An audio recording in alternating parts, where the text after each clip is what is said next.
बोले श्री सतगुरु महाराज की जय। सतगुरु धनी देवचंद जी महाराज की जय। श्री महामती प्राणनाथ प्यारे की जय। सतगुरु श्री रामवर्धन साहेब की जय। मेरे प्राणाधार आत्म संबंधी सुंदर साथ जी, आप सभी के चरणों में मेरा कोटान कोट प्रणाम जी। तो प्यारे सुंदर साथ जी, गत भाग में जैसे कि आपने जाना कि किस प्रकार अपने सतगुरु महाराज, जिनका बचपन का नाम झंडू दत्त था, उनके पिताजी का धाम गमन हो जाता है और किस प्रकार विरह की वेदना में अपने महाराज जी रहते हैं और किस प्रकार बोलते हैं कि पिता और पुत्र के संबंध सब टूट गए। तो उसी कड़ी को आगे बढ़ाते हुए आज प्रारंभ करते हैं दूसरी लहर। सर्वप्रथम वंदो श्री सतगुरु चरण को, करो सो प्रेम प्रणाम। अशुभ हरण मंगल करण, धनी श्री देवचंद्र जी ना। श्री प्राणनाथ निज मूलपति, श्री महराज सुना। तेज कुंवर श्यामा युगल को मैं पल पल करूं प्रणाम, मैं पल पल करूं प्रणाम। तो आइए सुंदर साथ जी, प्रारंभ करते हैं दूसरी लहर। नहीं भरोसा किनका बरस मास और दिन, प्यारे बरस मास और दिन। ये तो दम पर बांध्या तो भी भूल जाता भजन। बोलो जी श्री धाम धनी की जय, बोलो जी श्री रतन पिया की जय। तो प्यारे सुंदर साथ जी, बड़ी प्यारी बात यहाँ पर कहते हैं कि पल भर का भी भरोसा हमारे जीवन में नहीं है। ना जाने किस पल इस देह से प्राण पखेरु उड़ जाए, ना जाने वह कौन सा पल आखिरी होगा जिस वक्त यह शरीर हमारा यहीं पर रह जाएगा और इसकी आत्म और इसका जीव उड़कर अपने अपने लोक में चले जाएंगे। तो इसलिए कहा है कि नहीं भरोसा किनका, एक पल का भरोसा नहीं है। और यहाँ पर तो मास, महीने, बरस, साल और दिन ऐसे ही बीते जा रहे हैं बिना परमात्मा की भक्ति किए, बिना उनकी राह पे चले। ये तो सब दम पर बंधा है, क्यों भूल जाता भजन। कहते मात्र एक पल, एक दम पर, एक श्वास पर बंधा हुआ है कि वह श्वास ना जाने कब आए ना आए, किस समय उस श्वास का तार टूट जाए और हम जो के तो यहीं पर ऐसे कैसे रह जाए कि जैसे कभी थे ही नहीं। तो क्यों भूलता है भजन। तो यह जो मानव शरीर हमें मिला है, ये शरीर हमें परमात्मा की प्राप्ति के लिए मिला है। उस परमात्मा को जानने के लिए मिला है कि किस प्रकार हम परमात्मा की प्राप्ति कर सकते हैं, किस प्रकार उसकी खोज करके उसके चरणों में हम खुद का विलय कर सकते हैं। लेकिन हम इसको भूल जाते हैं, भजन को ही भूल जाते हैं कि भजन भक्ति हमें कैसे करनी है और क्यों करनी है। क्योंकि दम, श्वास, इसलिए कहते हैं कि श्वास श्वास निज नाम जपो, व्यर्था श्वास ना खोए। ना जाने इस श्वास का फिर आवन होना होए। तो हर पल प्यारे सुंदर साथ जी उस परमात्मा की, इस पार ब्रह्म परमात्मा की भक्ति में लगे रहना है, उनकी आराधना करनी है। रे जीवन मक्के नाटक में तू रया क्यों बिलमाए, रे प्यारे रया क्यों बिलमाए। देखत चली जाते हैं बाजी, भूलत क्यों प्रभु पाए। बोलो जी श्री धाम धनी की जय, बोलो जी श्री रतन पिया की जय। बड़ी सुंदर बात यहाँ पर कहते हैं कि हे जीव, क्यों तू इस झूठे नाटक में, इस झूठ की दुनिया में और इस माया के प्रपंच में इस तरह उलझ गया है कि इसके बनाए हुए माया जाल में तू फंसता जा रहा है, इसके भ्रम में तो फंसता जा रहा है।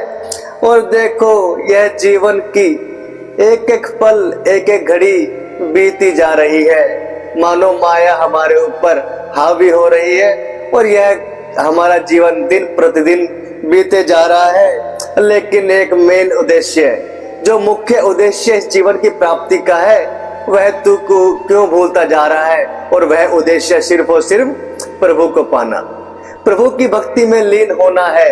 किस प्रकार उस पार ब्रह्म परमात्मा की हम पहचान करें और किस प्रकार उस पार ब्रह्म परमात्मा को हम पाए, उसको जाने और उसके हो जाए। तो यहाँ पर किस प्रकार महाराज जी बताते हैं कि धाम चले गए पिता हमारे, हमें भाग्य के ऊपर छोड़, माया के बंधन जितने थे दिए विधाता ने सब तोड़। तो प्यारे सुंदर साथ जी देखिए किस प्रकार अपने महाराज जी कहते हैं, एक वेदना से भरे हुए उनके शब्द हैं ये, कि उन्हें कितना आहत, कितना दुख उन्हें पहुंचा है उनके पिताजी का जब धामागमन हो जाता है, और वह किस प्रकार इस संसार में अकेले रह जाते हैं। तो बोलते हैं कि धाम चले गए पिता हमारे, कि हमारे पिता हमें छोड़कर इस दुनिया में धाम को चले गए।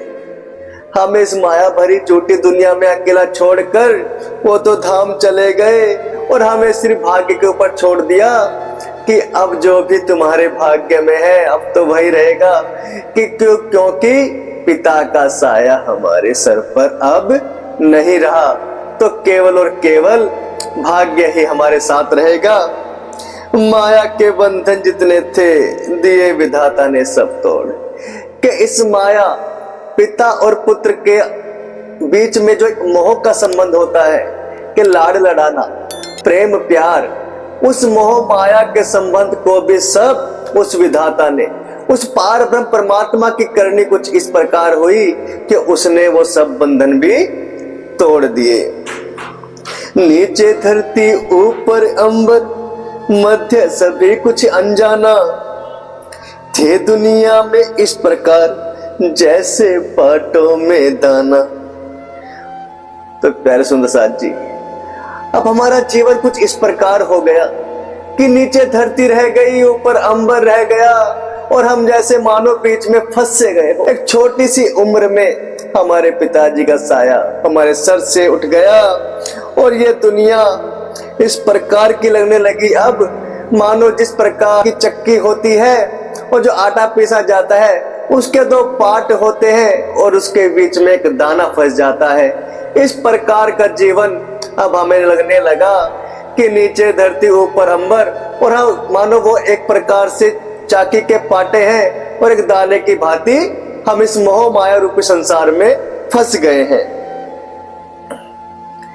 खैर तभी तक दाने की जब तक कीली से सटा हुआ, कीली से हटते ही पल में दाना पाता पिसा हुआ। तो प्यारे सुंदर साथ जी, कि जो दाना चाकी में आटा पीसा जब जाता है, अगर दाना कीली से उसकी सटा रहता है तो मानो दाना तब तक बचा हुआ है, वो दाना तब तक पाटों के बीच में नहीं आएगा और पिसेगा नहीं। क्यों? क्योंकि वो कीली से सटा हुआ है। लेकिन अगर इस प्रकार से होता है कि वह दाना कीली से हटकर पाटे के ऊपर या पाटों के बीच में आ जाता है तो अवश्य ही उसका पिसना निश्चित है। इसी प्रकार हम खुद को महसूस कर रहे थे कि हम भी संसार में इस तरह फंस गए जिस प्रकार दो पाटों के बीच में दाना फंस जाता है गेहूं का। पाट घूमता चक्की का केवल श्रोताओं ऊपर ला, जग के दोनों पार घूमते क्या ऊपर क्या नीचला। तो प्यारे सुंदर साथ जी, बड़ी प्यारी बात यहाँ पर महाराज जी कहते हैं कि हे श्रोतागण, अरे सुनने वालों, कि जो चक्की होती है जिसमें गेहूं पीसा जाता है उसका जो नीचे का पाटा होता है वो वहीं पर टिका रहता है, ऊपर का ही पाटा घूमता रहता है। लेकिन यह संसार, ये दुनिया, ये माया रचित ब्रह्मांड इस प्रकार है कि इसके तो दोनों ही पाटे घूमते हैं, क्या ऊपरला और क्या निचरला। ये मोह माया में फंसा हुआ इंसान इस प्रकार होता है कि वह ऊपर से भी दबा हुआ है और नीचे से भी, उसको कोई भी इस माया से बचा नहीं सकता। दाने का टिकना मुश्किल है, चक्कर में आ ही जाता, काल चक्र की चक्के से दाना दाना सब पिस जाता। तो प्यारे सुंदर साथ जी, इस माया का प्रभाव इतना गहरा है, इस माया का प्रभाव इतना कठिन है, इतना अधिक है कि कोई भी व्यक्ति इस संसार में इस माया से बच नहीं सकता, क्योंकि इसमें बचना मुश्किल है। जिस प्रकार दाना चाहे कितना भी सटा रहे कीले से, वह पाटे घूमते हैं तो ऊपर आ ही जाता है और उसको फिर पिसना ही होता है। इसी प्रकार ये जीवन रूपी पाटे जो हमारे ऊपर नीचे घूम रहे हैं, इसमें मोह माया में इंसान फंस ही जाता है। निराकार साकार पाटले सदा आदि से घूम रहे, चक्की घोर अजब है यह पिसने वाले झूम रहे। के प्यारे सुंदर साथ जी, इस सृष्टि में, इस ब्रह्मांड में सदा सर्वदा से चलता आया है कि पार ब्रह्म परमात्मा निराकार है कि साकार है। यही खोज आज तक चलती आ रही है, लेकिन उस गुत्थी को कोई सुलझा नहीं पाया।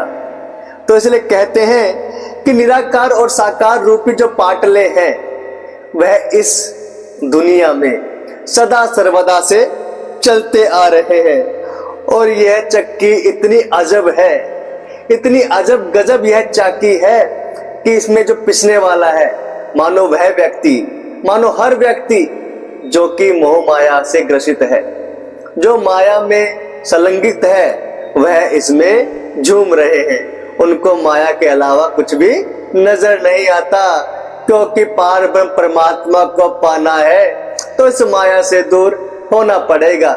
लेकिन हर व्यक्ति इस माया के अधीन हो जाता है, क्योंकि कहते हैं ए माया छे बड़ी बलवंती, ये माया बड़ी बलवान है, अपना जादू बिखेर ही देती है।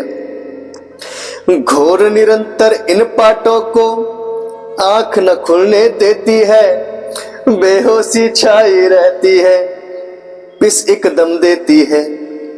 कि यह पाटे जो है निरंतर घूम रहे हैं, निराकार और साकार के ये जो पाटे हैं निरंतर घूमते जा रहे हैं। और इसमें क्या होता है कि यह माया का आवरण इस प्रकार व्यक्ति के ऊपर डाल देती है कि माया में ही बंदा, वह व्यक्ति ग्रसित रहता है और माया की चकाचौंध में वह इस तरह फंस जाता है कि उसे परमात्मा की याद तक नहीं आती।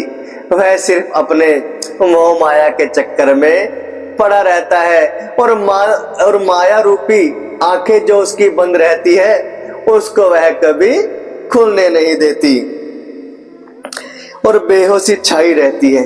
और जिस प्रकार किसी व्यक्ति को बेहोशी छा जाती है, इसी प्रकार यह माया का आवरण कुछ इस प्रकार है कि इसकी जो बलशाली माया एक व्यक्ति के ऊपर अपना प्रभाव डालती है, तो मानो वह उसी में ही झूमता रहता है और उसकी बेहोशी उसके ऊपर छा जाती है। और जैसे ही माया का प्रभाव अधिक हुआ, तो मानो वह इस दुनिया के चक्कर में, परपंच में फंस गया।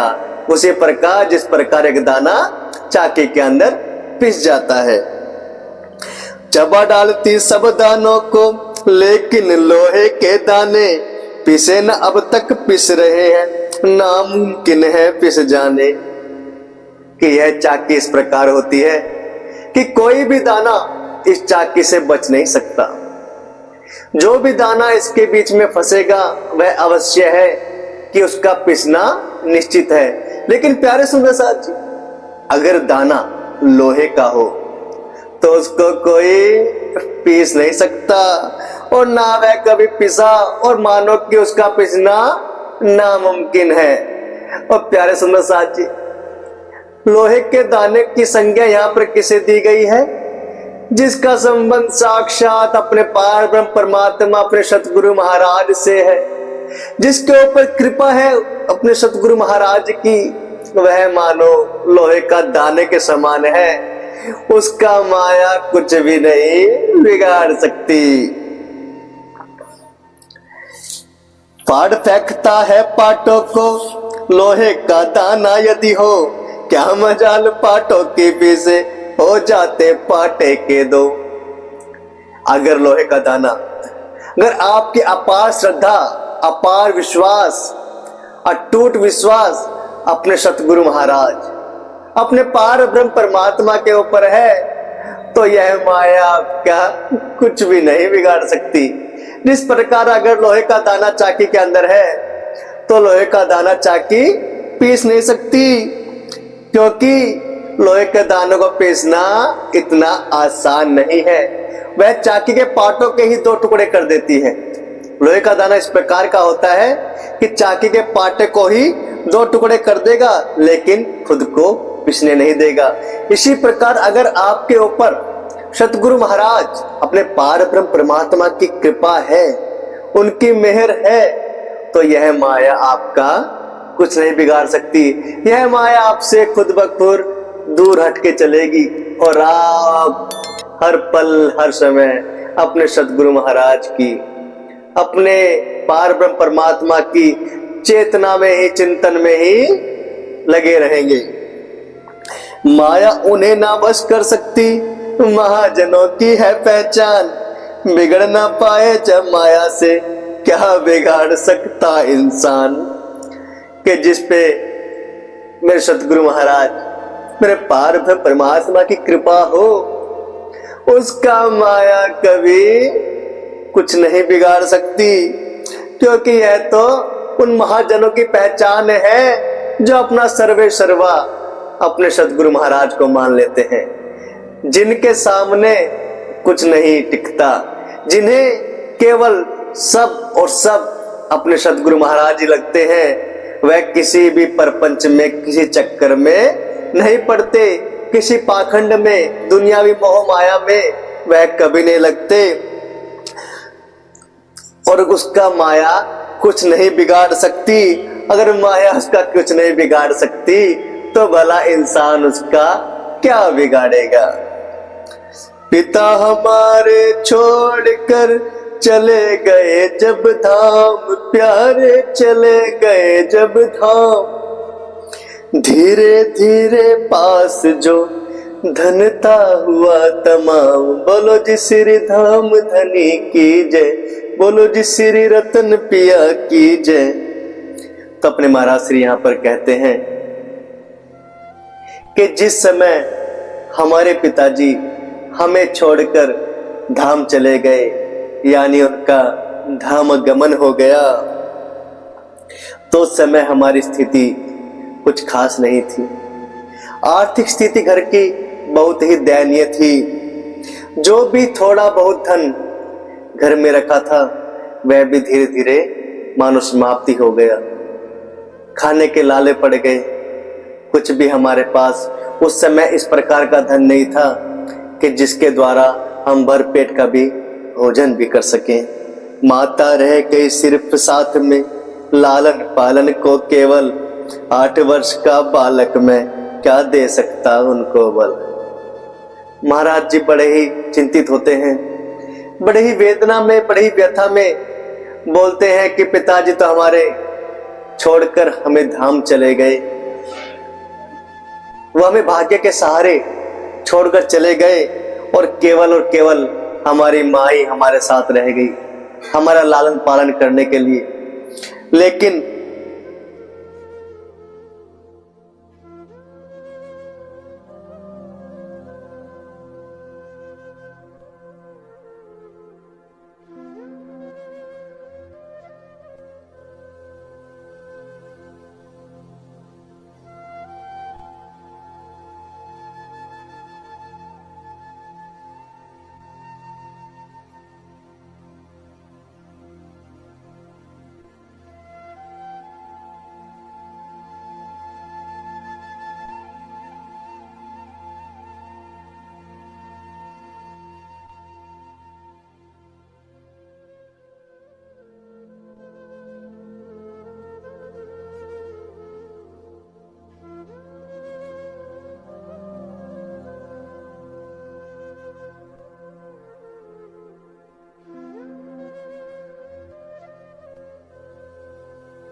8 वर्ष की मात्र मेरी आयु थी और मैं अपनी माता को भला क्या बल दे सकता था, मैं उनकी क्या सहायता कर सकता था। मुझे सब समझ तो आता था कि सारा बोझ हमारी माँ के ऊपर पड़ गया, लेकिन मैं ना चाहते हुए भी वहां पर कुछ सहायता नहीं कर पा रहा था। और भार सा था एक अपना उल्टा माता के ऊपर, क्यों कर पालन होगा इनका, हमें देख रोती अक्सर। तो प्यारे सुंदर साथ जी, उस समय ऐसा प्रतीत होता था कि मानो हमारा उस समय घर में होना भी एक भार सा है हमारी माता के ऊपर, क्योंकि हमारी माता भी उस हालत में नहीं थी कि हमारा लालन पालन कैसे कर सके। और वह इस चीज को देखते हुए अक्सर रोती रहती थी, हमें मजबूती देती थी कि सब कुछ ठीक होगा, लेकिन अकेले में अक्सर हमारी माँ भी रोया करती थी। वह समय एक ऐसा था कि उस समय मानो इतनी कठिनाइयों का सामना हमें करना पड़ा। उलट फेर है ही माया में, उलट गई बाजी सारी, काम किसी का करता कोई, करता को पड़ता भारी। ये माया जो है यह सिर्फ उलट फेर का ही कार्य है। आज मेरा है कल तेरा है, इस प्रकार की उलट फेर इस माया भरी दुनिया में चलती रहती है। और जिस समय हमारे पिताजी का साया हमारे सर से उठा, मानो सारी ही बाजी पलट गई। जिस लाड़ प्यार में हम घर में रहते थे, मानो वह एक अब हमारे ऊपर जिम्मेदारी के रूप में आ गया। लेकिन 8 वर्ष की आयु मात्र में हम जिम्मेदारी का बोझ भी उठाने के लायक नहीं थे। और काम किसी का करता भरता है कोई, कि पिताजी तो हमें भाग्य के सहारे छोड़कर धाम को चले गए, लेकिन हमारे लालन पालन का सारा बोझ किसके ऊपर आ गया, हमारी माता के ऊपर। लाले आन पड़े खाने के, घेरा संकट ने आकर, कभी कभी मारो उठती भूखा हम दोनों को पाकर। कि इस प्रकार का संकट उस समय हमारे ऊपर छा गया कि संकट ने हमें इस प्रकार घेर लिया कि खाने पीने के भी हमें लाले पड़ गए। एक वक्त का खाना भी हमें उस समय नसीब नहीं होता था। तो इस प्रकार का समय हमने उस समय देखा।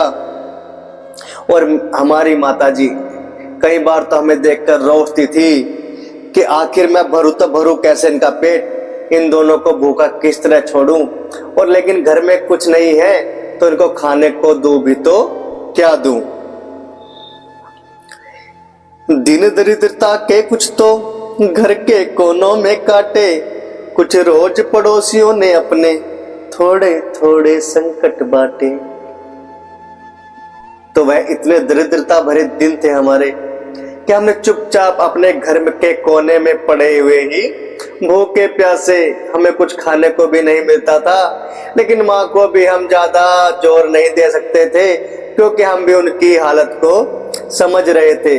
तो हमने वह दिन अपने चुपचाप भूखे सूखे रहकर दरिद्रता में काटे। और कभी कभी ऐसा होता था कि मानो पड़ोसियों को हम पर कुछ दया आ गई और उन्होंने हमें कुछ खाने पीने के लिए दे दिया, तो उन्होंने कुछ रोज के लिए हमारे संकट भी बांटे, उस घड़ी में हमें हमारा सहारा भी बने। कुछ रोज पीसने पीस चुपके चुपके माने पाला, जितना टल सकता वक्त उससे ये बुरा चक्र उसने टाला। तो प्यारे सुंदर साथ जी देखिए किस प्रकार अपने महाराज श्री की माता जी अपने बच्चों को भूखा देखकर व्याकुल हो उठती है और परेशान हो उठती है कि मैं कैसे अपने बच्चों का लालन पालन करूंगी।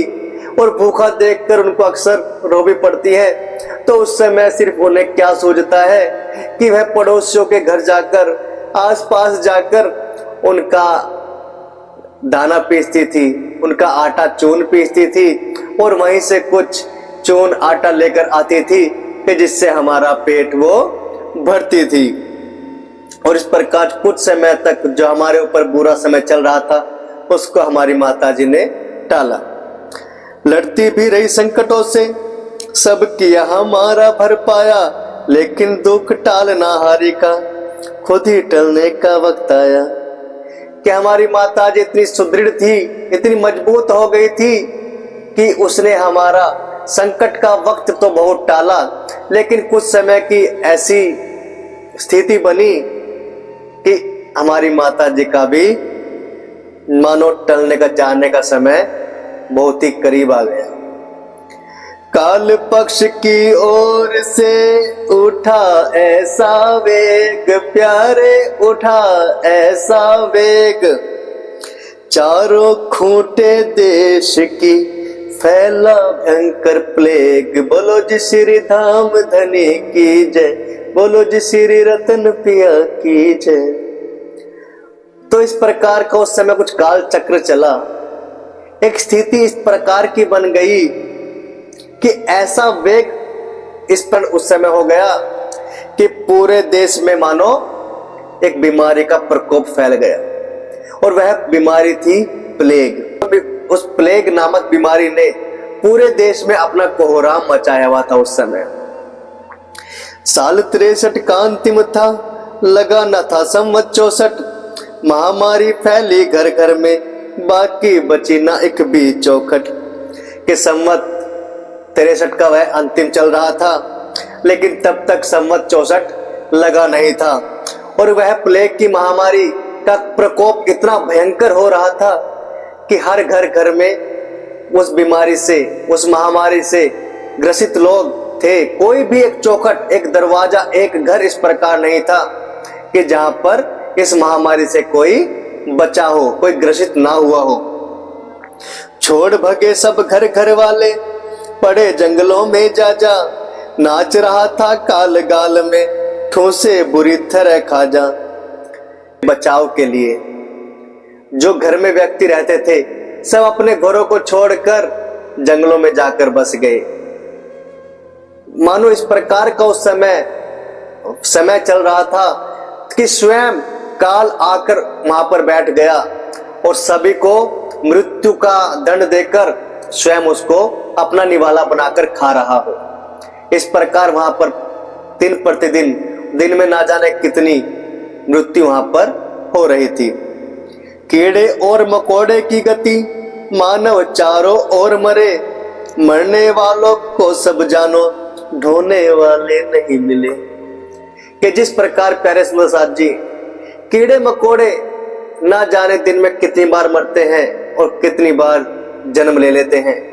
अगर चलते हैं तो नीचे, पांव के नीचे कोई कीड़ा या मकोड़ा आ गया तो वहीं पर उसकी मृत्यु हो जाती है। उस महामारी का प्रकोप, प्लेग नामक महामारी का प्रकोप कुछ इस प्रकार था कि कीड़े मकोड़े की भांति उस समय मृत्यु वहां पर हो रही थी, और मानो मरने वाले तो मर रहे थे, लेकिन उनको शमशान तक पहुंचाने वाले, उनको कांधा देने वाले भी वहां पर उस समय व्यक्ति नहीं थे, क्योंकि सबके मन में भय था कि ना जाने यह बीमारी क्या पता उससे हमें भी लग जाए।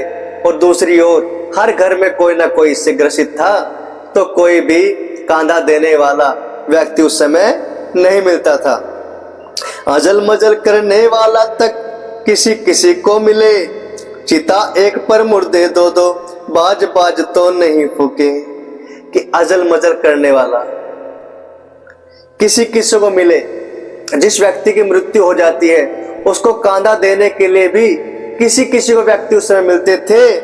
और मानो इस प्रकार का प्रकोप उस समय था कि चिता एक थी, लेकिन उस पर दो दो मुर्दे को लिटाकर जलाया जा रहा था। बचते एक दूसरे से सब, घर दर बंद पड़े रहते, भाई भाई करते गले कूचे, लोग छोड़ छाड़ घर भगते। के उस समय उस बीमारी के कारण सब एक दूसरे से बचते थे, सब एक दूसरे से दूर दूर रहते थे, चाहते थे कि कोई एक दूसरे को छुए तक ना, क्योंकि उसका प्रकोप इस प्रकार था कि मन में धारणा यह बन गई थी कि अगर किसी ने एक दूसरे को छुआ तो उसको भी प्लेग की महामारी लग जाएगी। और सबके घर दर बंद रहा करते थे। जो घर में है वो घर में ही पड़े रहते थे, और जिसको बीमारी है वो घर से बाहर रहते थे। और ज्यादातर लोग अपने घर दर छोड़कर जंगल में बसना शुरू कर दिया। गोद छिपाए हम दोनों को माँ घर में बैठी रहती, चाहे काम बिगड़ जाए जो बाहर वो न जाने देती। तो प्यारे सुंदर साथ जी, एक माँ का आंचल इस प्रकार होता है कि हमारी माँ को भय था, अगर हम किसी प्रकार से घर से बाहर गए तो ना जाने क्या पता हमें भी उस बीमारी अपनी चपेट में ले ले। वह बीमारी हमें अपनी चपेट में ले ले तो गोद में बसाकर, अपने आंचल में छिपाकर हमारी माँ हमें घर में ही रहने देती थी। चाहे कुछ भी काम बिगड़ जाए घर से बाहर, हमें घर से बाहर कतई भी जाने नहीं देती थी। मानो बाहर खैर नहीं है, गली गली फिर रही हो मौत, जो निकला घर से बाहर को मानो पकड़ करेगी मौत। किस प्रकार के उस समय मन में भावना चलती थी कि बाहर जाने वाले की कोई भी खैर नहीं है, बाहर जाने वाला व्यक्ति इस बीमारी से बच नहीं पाएगा, क्योंकि गली गली में मौत फिर रही थी। मानो यमराज गली में ही बैठे हैं और वह बस इंतजार कर रहे हैं, प्रतीक्षा कर रहे हैं कि जैसे कोई बीमारी के बीच में फंसे और मैं उसको लेकर सीधा निकल जाऊं। तो इसी तरह हमारी माँ हमें घर में बिठा कर रखती थी। घर में ना था एक दाना तक, भूखे गुजार रहे थे वक्त, समय तंग था पहले ही लेकिन और हुआ कुछ सख्त। कि प्यारे सुंदर साथ जी, उस समय हमारे घर में एक दाना तक नहीं था, खाने के लिए एक दाना तक नहीं था, और हमारी माँ और हम दो भाई भूखे प्यासे उस वक्त को गुजार रहे थे। ना जाने कितनी दरिद्रता से हम वह समय काट रहे थे। समय तो हमारा पहले ही तंग था कि पिताजी हमें छोड़कर गए तो हमारे पास पूंजी कुछ नहीं थी, जो थोड़ा बहुत धन था वह धीरे धीरे समाप्त हो गया। लेकिन इस महामारी, प्लेग नामक महामारी ने इस वक्त को और सख्त कर दिया, क्योंकि हम घर से बाहर ना हमारी माँ जा पाई ना हम जा पाए, तो घर में एक दाना तक नहीं था और भूखे प्यासे ही हम घर में रहते थे। अपनी परम स्नेही जन्नी अनायास बीमार हुई, लिए फिरी कुछ देर दुख को आखिर को लाचार हुई। क्या हमारी माता, जिसे जो हमसे बहुत लाड़ प्यार करती थी और अपना दुख हमें ना दिखाते हुए हमारा लालन पालन कर रही थी, वो भी अचानक से बीमार हो गई। कुछ दिन तो वह अपनी बीमारी से लड़ती रही और हमें बिना बताए सब कार्य करती रही, लेकिन एक समय ऐसा आया कि वह भी लाचार हो गई और बीमारी के आगोश में आ ही गई। गिर ही गई अंत सैया पर, दवा न दारू काट न दाम, सिर्फ आसरे पर पानी के काटा समय तमाम। एक समय ऐसा आया कि माताजी ने बिस्तर ही पकड़ लिया। उनकी हालत इस प्रकार गंभीर हो गई कि चलना फिरना भी उनके बस में नहीं रहा और वह खाट पकड़कर बैठ गई।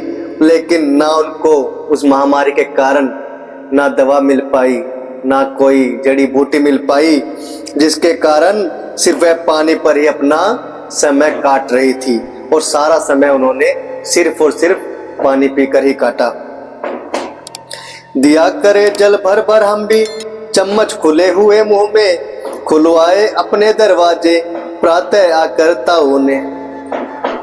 हमारी उम्र काफी छोटी थी, हमें इतना ज्ञान नहीं था, तो हम भी जैसे हमारी माता जी बिस्तर पर पड़ी रहती थी, खाट पर लेटी रहती थी, तो हम खुद चम्मच भर भर कर पानी उनको पिलाया करते थे। लेकिन अचानक क्या होता है कि हमारे ताऊ जी आते हैं और सुबह सुबह आकर दरवाजा खटखटाकर हमारा दरवाजा खुलवाते हैं।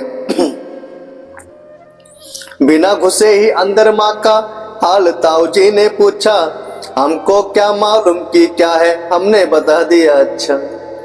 कि हमारे ताऊ जी ये वही ताऊ है जिन पर संदेह गया था हमारे पिताजी का कि हो सकता है बच्चा चोर के द्वारा हमारा अपहरण करने में इनका हाथ हो।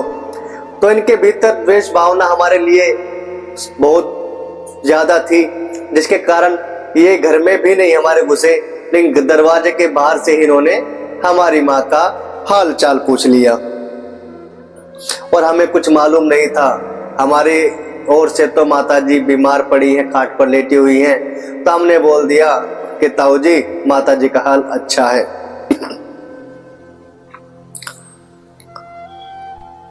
आधी रात तक ताऊ कोल कोल इसकी बीती, चुप पड़ी है अब तो पानी देने पर ही है पीती। तो हम ताऊ जी को बताते हैं कि ताऊ जी हमारी माता की आधी रात तो कोल कोल कर बीत रही थी, वह तड़प रही थी, और उसके पश्चात हमने क्या है, पहले हम पानी मांग भी लिया करती थी, उसके पश्चात तो हमने ही उनको पानी पिलाया। वह बिल्कुल चुपचाप पड़ी है, मानो कुछ बोल ही नहीं रही।